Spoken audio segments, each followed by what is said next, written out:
नमस्कार बच्चों, कैसे हैं आप सब। मैं उम्मीद कर रही हूँ कि आप अपने अपने घरों में स्वस्थ हैं, सुरक्षित हैं और खुश हैं। देखिए बच्चों, हम कर रहे हैं हमारा Sanskrit grammatical portion. Sanskrit grammar में हम अकारांत जो राम और बालिका के रूप थे या राम या रमा के रूप थे, स्त्रीलिंग और पुल्लिंग अकारांत, वो हम क्लियर कर चुके थे। आज हम कर रहे हैं हमारी क्लास में इकारांत पुल्लिंग के रूप डिस्कस।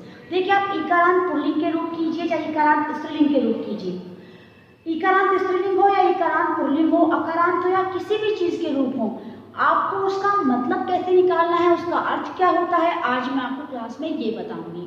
जो हम कारक नियम पढ़ते हैं बच्चों, कारक नियम, उन कारक नियमों में हमें डिसाइड करते हैं कि कर्ता ने कर्म को करण से संप्रदान के लिए अपादान से संबंध काके की अधिकरण में पर संबोधन एक हो। अरे, संबोधन को हम अभी रूप में इंक्लूड नहीं कर रहे हैं, तो हम करते हैं सिर्फ सप्तमी विभक्ति तक अर्थात अधिकरण तक। तो मैं आपको यहाँ पर इस छोटे छोटे अक्षरों में लिख रही हूँ। ये होता है कर्ता, ये होता है कर्म, ये करण, संप्रदान, आपादान, संबंध, और ये है हमारा अधिकरण। तो अब इनके चिन्हों के साथ हम इसको क्या करेंगे, डिस्कस करेंगे। अब देखिए, जो हम कवि इकारांत पुल्लिंग के रूप लिख रखे हैं, तो पहले इसके रूप देख लेते हैं। कवि, कवि, कव्यः, कविम, कवि, कविन, कविना, कविभ्यां, कविभिः, कव्ये, कविभ्यां, कविभ्यः, कवे, कविभ्यां, कविभ्यः, कवे, कव्यो, कविना, कवौ, कव्यो, कविषि। ये हमने सातों विभक्तियों में इकारांत पुल्लिंग के रूप डिस्कस किए हैं। अब जैसे आप कवि के रूप करेंगे, वैसे आप ऋषि के रूप कर सकते हैं, हरि के रूप कर सकते हैं, मति के रूप कर सकते हैं, मुनि के रूप कर सकते हैं, जिनके भी लास्ट में ई आता है। ऋषि हो, जिनके भी लास्ट में ईश्वर होगा, पुल्लिंग जो होंगे, उन सभी के रूप इकारांत पुल्लिंग सेम कवि की तरह ही चलेंगे। अब देखिए, मैंने जो आपको वहां प्रथमा, द्वितीया, तृतीया, चतुर्थी, पंचमी, सप्तमी और अष्टमी, सबके सामने जो एक कारक लिखे हैं, मैंने सिर्फ कारक लिखे हैं, कारक के चिन्ह नहीं लिखे हैं। चिन्हों को हम यहाँ पर एक्सप्लेन करेंगे कि किस तरह ये चिन्ह, फिर आप किसी भी शब्द के साथ उन चिन्हों को लगा दीजिए, सेम उसका जो अर्थ होगा वो वही होगा। ये देखिए, पहला है हमारा कवि, तो एक वचन है तो इसका अर्थ होगा एक कवि ने। ये वाला कवि ने, वो छोटी ई की मात्रा विसर्ग है तो एक कवि ने, बड़ी ई की मात्रा है तो दो कवियों ने, ये इसका अर्थ होगा। और कव्य है तो बहुत से कवियों ने। अब ने क्यों लगाया, कि कर्ता का साइन ही ने होता है, कर्म का साइन को होता है, कर्म का साइन से होता है, संप्रदान का साइन के लिए, अपान का प्रदान का साइन से, संबंध का के और की, और अधिकरण का साइन होता है ने, पे और पर। अब लगाएंगे, देखिए कविन का अर्थ क्या होता है, एक कवि को, ठीक है। कवि का अर्थ क्या होता है, दो कवियों को।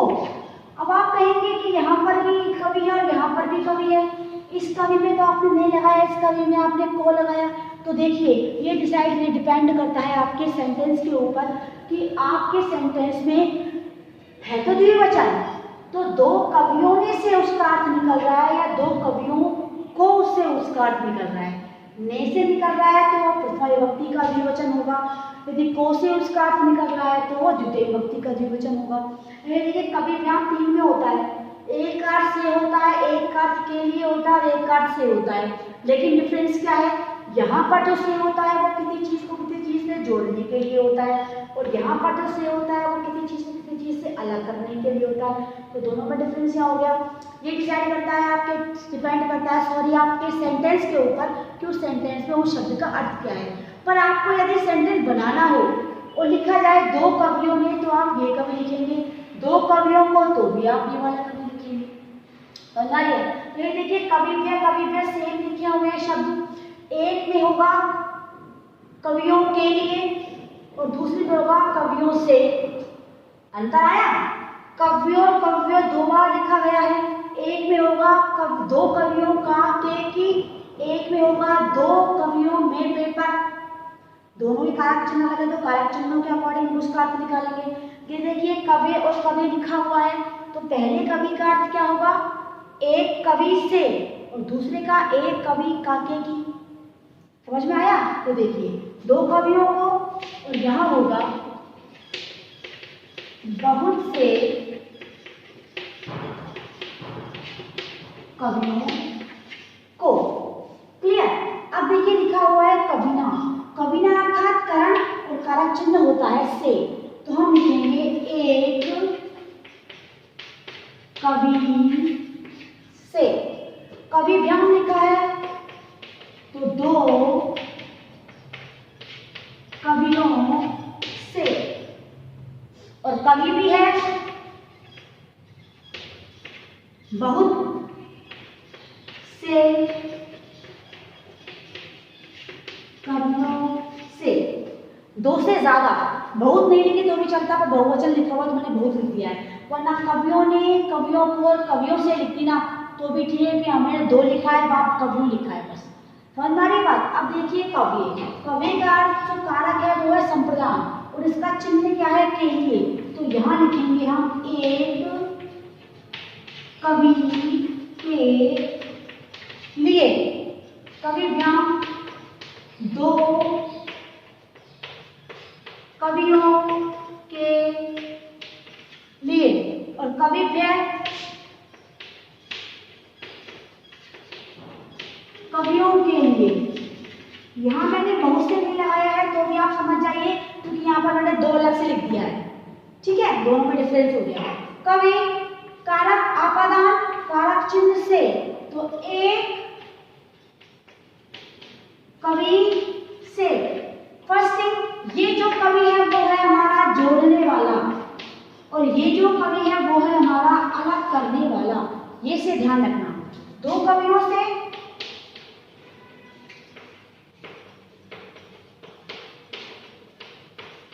और ये कवियों से। कवियों मतलब दो से ज्यादा। ठीक है, अब ये है हमारा कवि, तो कवि का अर्थ क्या होगा? एक कवि का, एक कवि का, एक कवि के और एक कवि की। दो कवियों का कवियों के और की। कवियों का कवियों के और कवियों की।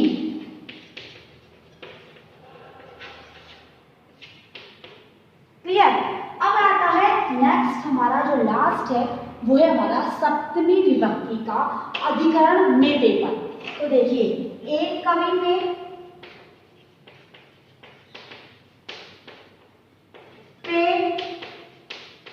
पर, दो कवियों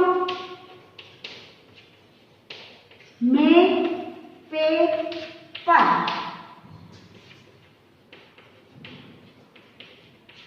कवियों में पे और पर, यानी सातों विभक्तियों में कवि शब्द के जो रूप हैं उनका अर्थ क्या होता है, या कवि शब्द का ही नहीं किसी भी शब्द का अर्थ क्या होता है, चाहे आप कवि के लिख लें, चाहे आप मति के लिख लें, चाहे आप किसी के भी रूप लिख लीजिए, इनका अर्थ यही होता है। राम होगा तो राम है, रामो रामा लिखते हैं तो एक राम ने, दो रामों ने, बहुत से रामों ने या रामों ने। आप ये बहुत से नहीं भी लिखेंगे तो भी चलेगा, क्योंकि यहाँ पर हम ऑलरेडी दो मेंशन कर चुके हैं द्विवचन के लिए। वैसे भी एक वचन बहुवचन तो होता ही है, हमारे संस्कृत में ही होता है क्या, द्विवचन। तो यहाँ हम द्विवचन के लिए 2 लिख ही रहे हैं, तो यहाँ हम बहुवचन से नहीं भी लिखेंगे तो भी समझ में आ जाएगा। तो ये होता है इसका अर्थ। अब देखिए इसके जो रूप चलते हैं बच्चों, जैसे आप मुनि के रूप लिख लीजिए, हरि के रूप लिख लीजिए, ऋषि के रूप लिख लीजिए, कपि के लिख लीजिए, अग्नि के लिख लीजिए, नृपति, भूपति, विधि, रश्मि, असी, रवि, गिरि आदि के किसी के भी रूप लिख लीजिए। सभी के रूप चलेंगे आपके कवि इकारांत पुल्लिंग की तरह।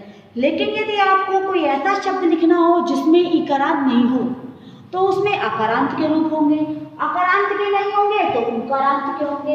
ये तो आप पहचानना जान ही गए हैं कि यदि किसी के अंत में ई होगा तो वो इकारांत होगा, यदि किसी के अंत में उ होगा तो वो उकारांत होता है, और यदि किसी के अंत में ए है तो वो अकारांत होता है। ये बात तो आपको समझ में आई गई ना। तो ये इकारांत, उकारांत और अकारांत, इसमें बड़ी छोटी का फर्क पड़ता है। जब छोटी ई का होगा, छोटे ऊ का होगा और छोटे ए का होगा, यानी ए का बस, तो वो होगा हमारा पुल्लिंग। क्या होगा? पुल्लिंग। देखिए छोटी। लेकिन जब बड़ी ई का, बड़े ऊ का और आ का होगा तब हमारे रूप बनेंगे स्त्रीलिंग। बात समझ में आ गई? स्त्रीलिंग और पुल्लिंग दोनों का पीडीएफ में आपको सेंड करूंगी कि पुल्लिंग का जो मैंने रूप आपको बताया है, ये दिया है, इसको आप अपनी कॉपियों में नोट डाउन करें। आप इसको समझें कि मैंने इसके रूपों का हिंदी अर्थ कैसे लिखा है। आप इसे ध्यान से देखें और देखिए स्त्रीलिंग हो या पुल्लिंग हो, दोनों के रूप आपको याद करने हैं। नपुंसकलिंग के जो रूप होते हैं वो आप सबको पता है कि नपुंसकलिंग के रूप प्रथमा में और द्वितीया में अलग होते हैं, और प्रथमा और द्वितीया के बाद तृतीया से चलते हैं पुल्लिंग के ही समान। तो नपुंसकलिंग के रूपों को देखते हुए आप स्त्रीलिंग और पुल्लिंग के रूपों को याद करेंगे। आज की क्लास में हमने डिस्कस किया है इकारांत पुल्लिंग के रूप, और सेम ऐसे ही हम इकारांत स्त्रीलिंग के रूप में डिस्कस करेंगे। इसका पीडीएफ मैं आपको सेंड करूंगी जिसमें आपको ये पता चलेगा कि इकारांत स्त्रीलिंग के रूप कैसे होते हैं। तो आज की क्लास में मैंने समझाया, उसे अपनी कॉपी में नोट डाउन करें, लर्न करें और समझें। Thank you and have a nice day बच्चों।